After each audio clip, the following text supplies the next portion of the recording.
Shadows in the Bedroom, a girl's story of love, drugs, and lost intimacy. A warning in disguise. As a professional sex educator, I often hear stories that stay with me forever. Stories filled with hope, pain, love, and sometimes betrayal. But some stories don't come with loud warnings. They come quietly, like a whisper through the walls of a home, or a look in someone's eyes when they say, "Something's not right." This is the story of Amina, a soft-spoken, newly married girl whose dreams of love were replaced by secrets, shadows, and a truth she never saw coming. A perfect beginning. Amina had always been a romantic. Her wedding to Faizan was everything she imagined. Laughter, glowing lights, and promises whispered under the stars. Faizan was charming, attentive, and affectionate. On their wedding night, he held her gently and said, "You are my peace." In the early days, everything seemed perfect. He brought her flowers, kissed her forehead every morning, and told her she was the reason he smiled. But something changed after just a few months. Little things at first. He'd come home late. His eyes looked distant. He seemed warm one moment, cold the next. And in the bedroom, where love once blossomed, there was now discomfort, silence, and confusion. The bedroom became a stranger. Amina began to notice that their intimate moments had shifted. Faizan didn't hold her gently anymore. He was either overly aggressive or emotionally absent. Some nights, he wouldn't even look at her. Other nights, he touched her as if she was someone else entirely. "I don't know what you want anymore," she whispered once. He didn't answer. When she tried to talk, he dismissed her. "You're overthinking again," he'd say, or "Let it go, I'm tired." But it wasn't just emotional distance. Physically, something was wrong. He couldn't stay aroused. Sometimes he'd start and stop, frustrated and embarrassed. Amina began to feel unwanted, rejected, and more alone in his arms than when he wasn't there at all. The hidden truth. One evening, Amina found Faizan passed out in the bathroom, sweat on his forehead, a crushed pill packet near the sink. She froze. He had always told her he didn't drink, didn't smoke, didn't touch drugs. But now, the puzzle pieces started to fit. His strange mood swings, cold touches, the way he avoided eye contact during intimacy, the nightmares, the blank stares, the inability to hold her like before. When she confronted him, he broke down. "It's just sometimes," he whispered. "Only when I feel pressure, only to calm my nerves." But Amina knew this wasn't just sometimes. It had become their normal. Sex under the shadow of substances. From that night on, Amina saw the signs clearly. Faizan could only be intimate when he was high, when his eyes looked empty and his words slurred. The man who once whispered love now didn't even notice if she was comfortable. He became unpredictable.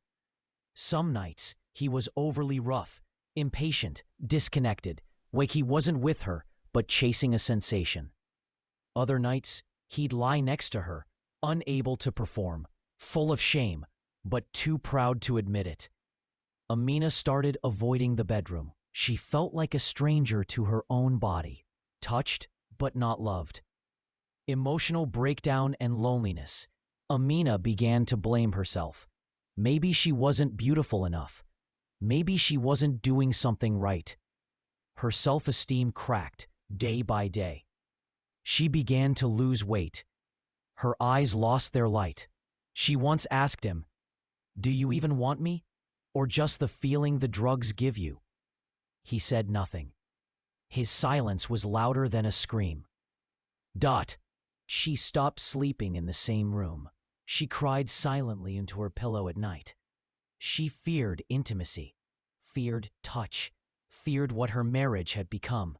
And worst of all, she couldn't talk to anyone. Who would understand? twisted love, or emotional abuse? One night, after weeks of distance, Faizan came home high and full of fake charm. He lit candles, smiled too much, and tried to seduce her. But Amina saw it for what it was. Not love, but control. Not affection, but chemical romance. When she said no, he raised his voice. "You're my wife. You don't get to refuse." That's when something inside her broke. She realized this wasn't just a problem of sex. It was a matter of safety. A cry for help, Amina reached out, first to a therapist, then to a women's support counselor. She learned the truth from a professional sex educator. Drug dependency can completely destroy sexual connection.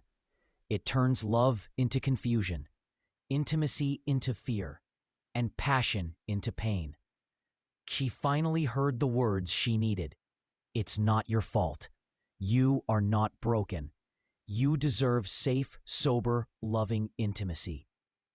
With professional support, Amina began to see the damage clearly and understand that true intimacy should never rely on substances. The decision. It wasn't easy.